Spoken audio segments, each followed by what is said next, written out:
Hello साथियों, welcome to planet 4। आप सभी को टीम विक्रम का नमस्कार। अमेरिका की विदेश नीति को लेकर एक बड़ा और असहज करने वाला दावा सामने आया है, जिसमें कहा गया है कि फैसले राष्ट्रपति नहीं बल्कि एक स्थायी सैन्य सुरक्षा ढांचा करता है। वेनेजुएला के राष्ट्रपति की गिरफ्तारी को अंतर्राष्ट्रीय कानून का उल्लंघन बताया गया है और ये भी संकेत दिया गया है कि शासन परिवर्तन की अमेरिकी रणनीति बार बार असफल रही है। यूरोप की चुप्पी, ब्रिक्स देशों की भूमिका और ईरान की ओर बढ़ते खतरे ने पूरी दुनिया को सोचने पर मजबूर कर दिया है। इस वीडियो में हम समझेंगे कि पर्दे के पीछे असल ताकत कौन है, यूरोप क्यों असहज नजर आ रहा है और क्या ईरान अगला बड़ा मोर्चा बनने वाला है। उधर आर्कटिक की बर्फ के नीचे क्या सच में तीसरे विश्व युद्ध की चिंगारी छुपी है। अमेरिका अचानक ग्रीनलैंड को अपनी राष्ट्रीय सुरक्षा से क्यों जोड़ रहा है। व्हाइट हाउस सैन्य विकल्प का इशारा क्यों कर रहा है। डेनमार्क और ग्रीनलैंड की बेचैनी के पीछे असली डर क्या है। रूस और चीन की मौजूदगी ने आर्कटिक को कितना खतरनाक बना दिया है। इस वीडियो में हम इन्हीं सवालों के जवाब तलाशेंगे। हम बताएंगे कि ग्रीनलैंड अमेरिका के लिए रणनीतिक खजाना क्यों बन गया है, यूरोप की खामोशी क्या संकेत दे रही है, नाटो अंदर से कितना असहज है। उधर कराकस की एक रात, हेलीकॉप्टरों की गूंज, गोलियों की आवाज और अचानक बदल गई वेनेजुएला की सत्ता। अमेरिकी सेना का गुप्त ऑपरेशन, राष्ट्रपति निकोलस मादुरो की गिरफ्तारी, 75 के आसपास मौतें, क्यूबा और वेनेजुएला के सैनिकों का भारी नुकसान और दुनिया भर में उठते सवाल। ये सिर्फ एक सैन्य कार्रवाई नहीं थी, ये वैश्विक राजनीति का झटका था। इस वीडियो में हम जानेंगे कि अमेरिका ने ये जोखिम क्यों लिया, मादुरो को न्यूयॉर्क की अदालत तक कैसे पहुंचाया गया, डेल्टा फोर्स का रोल क्या था, क्यूबा और लैटिन अमेरिका में गुस्सा क्यों उबल रहा है और ट्रंप प्रशासन का असली संदेश क्या है। आगे बढ़ने से पहले आपको बता दें कि सभी खबरों का क्रेडिबल सोर्स लिंक नीचे डिस्क्रिप्शन में दिया गया है, जिसे आप चेक करें और सोशल मीडिया की फेक न्यूज से दूर रहें। तो चलिए इन सभी खबरों को जानते हैं बेहद विस्तार से, आसान भाषा में। सबसे पहले जानते हैं कि अमेरिकी सरकार को लेकर अमेरिकी एक्सपर्ट ने कौन सा चौंकाने वाला खुलासा किया है। तो अमेरिकी अर्थशास्त्री जेफरी सैक्स ने दुनिया के सामने एक सख्त और बेचैन करने वाली तस्वीर रखी है। उनका कहना है कि अमेरिका की विदेश नीति किसी चुने हुए राष्ट्रपति की नहीं बल्कि एक स्थायी सैन्य सुरक्षा ढांचे की देन है।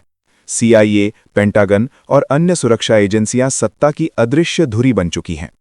यही ढांचा तख्तापलट, प्रतिबंध, युद्ध और रंगीन क्रांतियों के जरिए देशों की किस्मत से खेलता रहा है। सैक्स के शब्दों में, ये पुरानी ताकत की राजनीति है जो अंतर्राष्ट्रीय कानून को कुचलती है और वैश्विक स्थिरता को आग के हवाले करती है। सैक्स ने वेनेजुएला के अपदस्थ राष्ट्रपति निकोलस मदुरो की गिरफ्तारी को सैन्य अपहरण बताया। उनके अनुसार ये अंतर्राष्ट्रीय कानून का खुला उल्लंघन है। उन्होंने याद दिलाया कि वॉशिंगटन 2 दशकों से वेनेजुएला को निशाने पर रखे हुए है। वर्ष 2002 का असफल तख्तापलट, वर्ष 2014 के आंदोलन और डोनाल्ड ट्रंप के पहले कार्यकाल के कड़े प्रतिबंध इस रणनीति के अध्याय हैं। इन कदमों ने अर्थव्यवस्था को तोड़ दिया, पर सत्ता परिवर्तन का लक्ष्य हासिल नहीं हुआ। सैक्स का दावा है कि अमेरिका की अधिकांश शासन परिवर्तन योजनाएं विफल होती हैं और केवल अराजकता छोड़ जाती हैं। सैक्स ने चेतावनी दी कि हालिया दौर में अमेरिका की धमकियां दुनिया भर में अस्थिरता फैला रही हैं। ईरान, मेक्सिको, कोलंबिया, डेनमार्क और नाइजीरिया जैसे देशों का नाम लेकर दिए गए संकेत आग में घी का काम कर रहे हैं। उन्होंने यूरोप पर भी तीखा प्रहार किया और कहा कि कई यूरोपीय नेता वॉशिंगटन के सामने अधीनस्थ की तरह खड़े दिखते हैं। ग्रीनलैंड से लेकर वेनेजुएला तक नैतिक एकरूपता की कमी विश्व व्यवस्था को कमजोर कर रही है। इस बयान का मतलब यह है कि जेफरी सैक्स के अनुसार यूरोप के कई बड़े और ताकतवर देश अपनी स्वतंत्र सोच और संप्रभु विदेश नीति को कमजोर कर चुके हैं। वे अमेरिका के फैसलों पर सवाल उठाने के बजाय अक्सर बिना विरोध के उसके साथ खड़े हो जाते हैं। चाहे मामला वेनेजुएला का हो, ईरान का हो या ग्रीनलैंड जैसे संवेदनशील मुद्दों का हो, यूरोपीय नेतृत्व नैतिक साहस दिखाने में विफल रहता है। सैक्स का संकेत ये है कि यूरोप अपने हितों और अंतर्राष्ट्रीय कानून की रक्षा करने के बजाय वॉशिंगटन की रणनीति को चुपचाप स्वीकार करता है, जिससे वो एक स्वतंत्र वैश्विक शक्ति के बजाय आज्ञाकारी सहयोगी जैसा दिखाई देता है। सैक्स का आग्रह है कि उभरती शक्तियां, विशेषकर ब्रिक्स, अंतर्राष्ट्रीय कानून और यूनाइटेड नेशंस के चार्टर की रक्षा के लिए मुखर हों। आगे की राह पर सैक्स का संकेत और भी गंभीर है। उनका कहना है कि ईरान अगला लक्ष्य बन सकता है। इजराइल की तेहरान के प्रति शत्रुता और वॉशिंगटन का उसके साथ तालमेल कहीं अधिक घातक संघर्ष को जन्म दे सकता है। सैक्स ने इसे वेनेजुएला से भी अधिक गर्म और संभावित रूप से विनाशकारी बताया। उनके अनुसार अमेरिका में राष्ट्रपति आते जाते रहते हैं, पर गहरी सत्ता बनी रहती है। यही स्थायित्व आज की दुनिया के लिए सबसे बड़ा जोखिम बन गया है। साथियों, आगे बढ़ने से पहले आप सभी को बता दूं कि दुनिया भर की 100 से ज्यादा खबरें रोज शाम 9 बजे जी चिल्स चैनल पर एक साथ मिलती हैं। डिस्क्रिप्शन में लिंक मौजूद है। अब समझिए कि ग्रीनलैंड को लेकर अमेरिका अपनी सेना का इस्तेमाल करने की तैयारी क्यों कर रहा है। तो डोनाल्ड ट्रंप ने एक बार फिर दुनिया की भू राजनीति में भूचाल ला दिया है। व्हाइट हाउस ने साफ कर दिया है कि ग्रीनलैंड को हासिल करने का मुद्दा वॉशिंगटन के एजेंडे पर पूरी ताकत से मौजूद है। अमेरिका इसे अपनी राष्ट्रीय सुरक्षा से जोड़कर देख रहा है। व्हाइट हाउस का बयान बताता है कि राष्ट्रपति के पास हर विकल्प मौजूद है। इसमें अमेरिकी सेना का इस्तेमाल भी शामिल माना जा रहा है। ये बयान अपने आप में दुनिया के लिए एक तेज सायरन की तरह है। आर्कटिक की ठंडी हवा में अब सियासी गर्मी महसूस की जा रही है। ग्रीनलैंड डेनमार्क का स्वायत्त क्षेत्र है। यहाँ की आबादी करीब 57,000 है। ग्रीनलैंड की सरकार और डेनमार्क दोनों ही साफ कह चुके हैं कि ये इलाका किसी सौदे का हिस्सा नहीं है।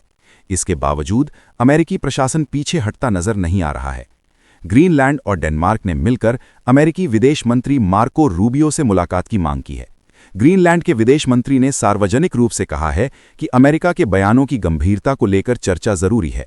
साल भर से बैठक की कोशिशें जारी हैं।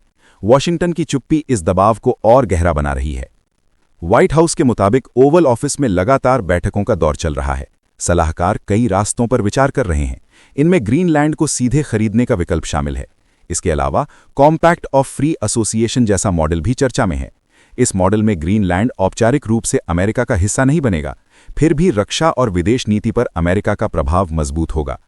किसी भी संभावित सौदे की कीमत सामने नहीं आई है। प्रशासन के वरिष्ठ अधिकारियों का कहना है कि राष्ट्रपति की रुचि कमजोर नहीं पड़ी है। नाटो नेताओं के समर्थन वाले बयानों के बाद भी ये मुद्दा अमेरिकी एजेंडे से हटने वाला नहीं दिखता। राष्ट्रपति ट्रंप ग्रीनलैंड को आर्कटिक का रणनीतिक चौकी मानते हैं। उनका दावा है कि रूस और चीन इस इलाके में अपनी मौजूदगी तेजी से बढ़ा रहे हैं। उनका कहना है कि ग्रीनलैंड के आसपास रूसी और चीनी जहाज़ों की आवाजाही बढ़ी है। अमेरिकी प्रशासन मानता है कि इस क्षेत्र पर पकड़ से भविष्य की सुरक्षा तय होगी। अब जानते हैं कि वेनेजुएला में ऑपरेशन को लेकर अमेरिकी सेना ने कौन सा खुलासा किया है। तो अमेरिकी सेना के विशेष अभियान में राष्ट्रपति निकोलस मादुरो को पकड़ लिया गया। इस ऑपरेशन में करीब 75 लोगों की मौत हुई। अमेरिकी आंकलन के अनुसार मारे गए लोगों में वेनेजुएला और क्यूबा के सुरक्षाकर्मी शामिल थे और कुछ आम नागरिक भी गोलीबारी की चपेट में आ गए। वॉशिंगटन पोस्ट के मुताबिक अलग अलग अमेरिकी अधिकारियों ने मृतकों की संख्या 67 से लेकर 80 के बीच बताई। राष्ट्रपति डोनाल्ड ट्रंप ने इस मिशन को प्रभावी और बेहद हिंसक बताया। कराकस में मादुरो के आवास पर भीषण गोलीबारी हुई और पूरे इलाके को अमेरिकी सैनिकों ने घेर लिया। आसमान से हेलीकॉप्टर उतरे और जमीन पर बारूद की गंध फैल गई। वेनेजुएला की सेना ने पहली बार आधिकारिक तौर पर माना कि उसके 23 जवान इस हमले में मारे गए। नागरिक हताहतों का कोई अंतिम आंकड़ा अब तक सामने नहीं आया। क्यूबा सरकार ने अलग बयान जारी कर बताया कि कराकस में तैनात उसके 32 सैनिक और आंतरिक सुरक्षाकर्मी मारे गए। इनमें 2 कर्नल और 1 लेफ्टिनेंट कर्नल भी शामिल थे। वेनेजुएला के रक्षा मंत्री व्लादिमीर पाद्रिनो लोपेज ने कहा कि मादुरो की निजी सुरक्षा टीम लगभग खत्म हो गई। क्यूबा के मारे गए जवानों की उम्र 26 से 67 वर्ष के बीच बताई गई। यह हमला सिर्फ सत्ता परिवर्तन नहीं था, बल्कि लैटिन अमेरिका की राजनीति में गहरा घाव बन गया। इस पूरे ऑपरेशन की कमान अमेरिकी सेना की डेल्टा फोर्स के पास थी। उनके साथ 75वीं रेंजर रेजिमेंट और 160वीं स्पेशल ऑपरेशंस एविएशन रेजिमेंट भी शामिल थी। 20 ठिकानों से 150 से ज्यादा विमान और हेलीकॉप्टर उड़ान पर थे। हेलीकॉप्टर समुद्र के बेहद नीचे उड़ते हुए वेनेजुएला के तट तक पहुंचे। मादुरो के परिसर में उतरते ही जमीन से फायरिंग शुरू हो गई। अमेरिकी सैनिकों ने आत्मरक्षा में जबरदस्त जवाबी कार्रवाई की। इस मिशन में अमेरिका का कोई सैनिक नहीं मरा। करीब आधा दर्जन अमेरिकी जवान घायल हुए और कुछ को टेक्सास के ब्रूक आर्मी मेडिकल सेंटर में सर्जरी के लिए भेजा गया। पेंटागन ने कहा कि यह मिशन असाधारण सैन्य कौशल का उदाहरण था। इस वीडियो में फिलहाल इतना ही। जाने से पहले वीडियो को लाइक करके चैनल को सब्सक्राइब कर लें और साथ ही हमें बताएं कि आप किस राज्य और शहर से हमारे वीडियो को देख रहे हैं। टिम विक्रम जल्द हाजिर होंगे एक और नई अपडेट के साथ। आपका दिन मंगलमय हो। धन्यवाद।